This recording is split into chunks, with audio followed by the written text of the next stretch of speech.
Basketball fans, Akil, Augustine, the principal, Paul Jones here on the floor of the Bell Center after the Raptors win. They put up a buck and a quarter against the Washington Wizards, who dropped 98. We will update you on the status of R.J. Barrett, awaiting word after that shoulder contusion. But let's break down this game in its entirety, an opportunity for a lot of guys. Jonesy, what did you see on the court out there? Well, I know one of the things that the coaching staff had been preaching in training camp was improving the defense, and I think we saw that in full force tonight. The Wizards only shooting 42%, the Raptors taking advantage, doing a great job of using their, what they would call their pillars of defense, pressuring the ball, playing together defensively. It was all about their effort, Akil, when I look at it, and they did a great job, and it stayed consistent even when Darko changed lineups. The next man in, the next guy in, was able to keep up the energy and the ball pressure and all of the things that they were looking for defensively.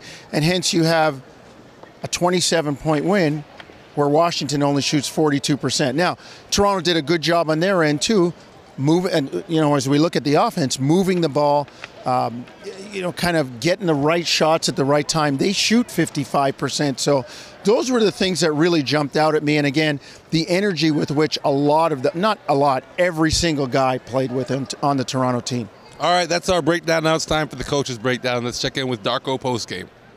Is there anything on RJ? RJ, right shoulder contusion. We're going to reevaluate tomorrow morning, and we'll know tomorrow morning more. All week about defensive pressure and ball pressure. How did you think you guys handled tonight? I thought for the most part of the game, we did a pretty good job of applying ball pressure, some situations picking up full court as well.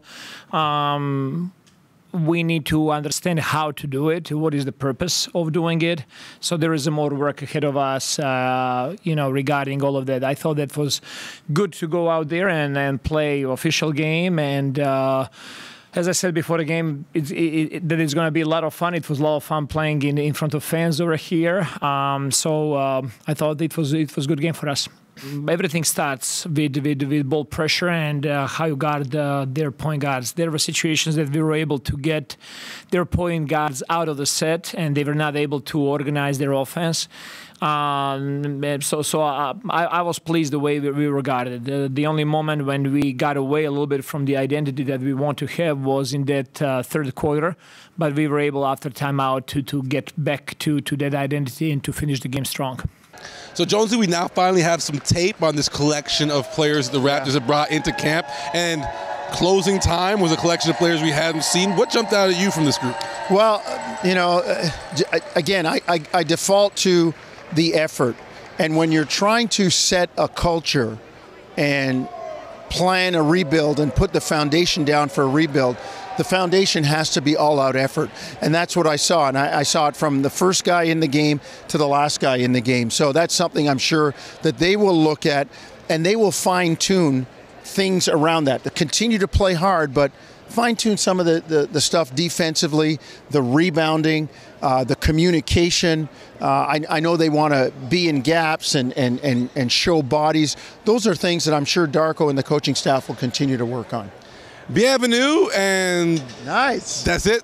Welcome back to the show. Took you a week to learn a word, huh? Way to go. Your grade 10 French teacher's proud of you. Listen, I'm done. Let's hand it over to someone who can actually speak French. Here's my guy, Chris Boucher. It was a sellout crowd in a huge arena. What do you make of basketball in Montreal right now? Obviously, that's my second game, but we came here 3-4 times already. So, they sell out every time. The fans supports us.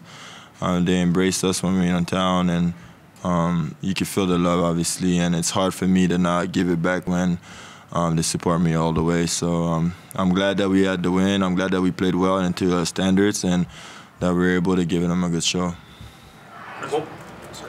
Chris, what did you think of the defensive energy overall, in particular Davion and Jamal on the ball, point of attack? Yeah, I think we should work extremely hard this summer to work on that. I think we're making it our identity.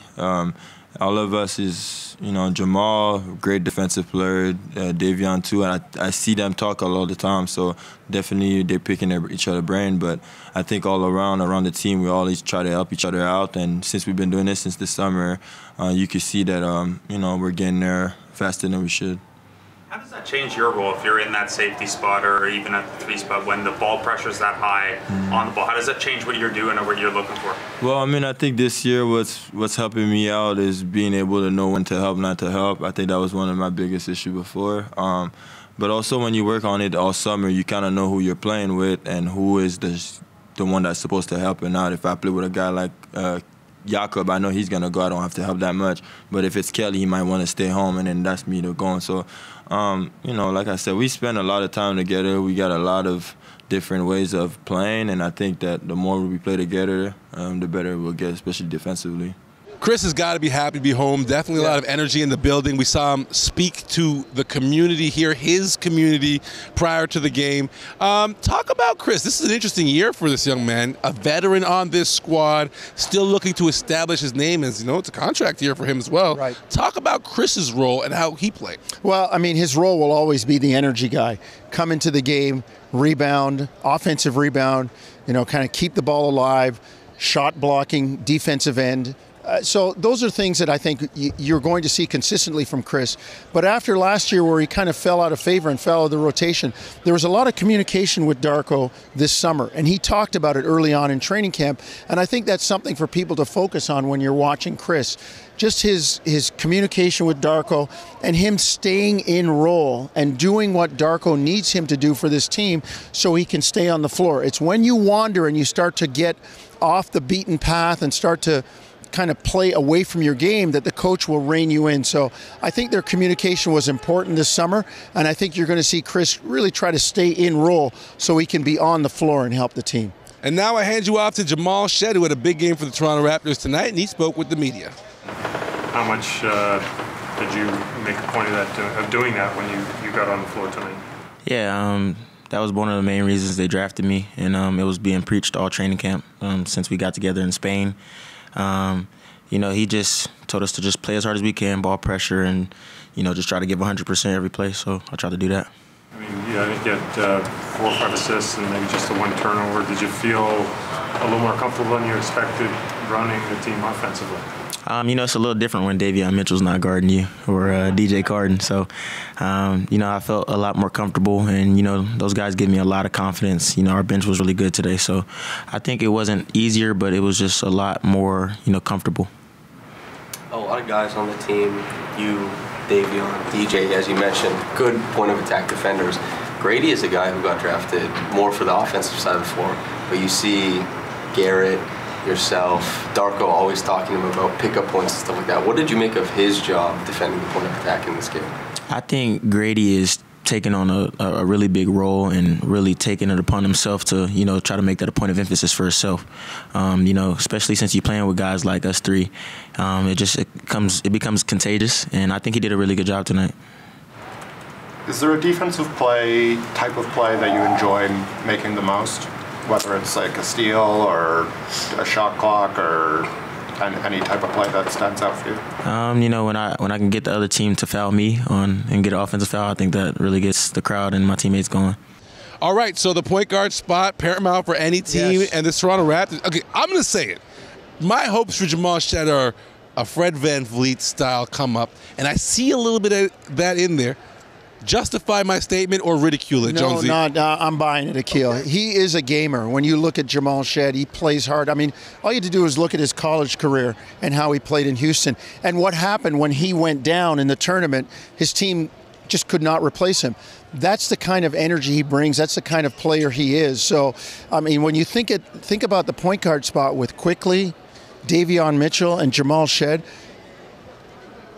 inexperienced maybe a little bit, but boy, certainly not lacking for effort, ability, and guys who are going to give you everything they have. So, terrific upside. And I love what Jamal Shead brings.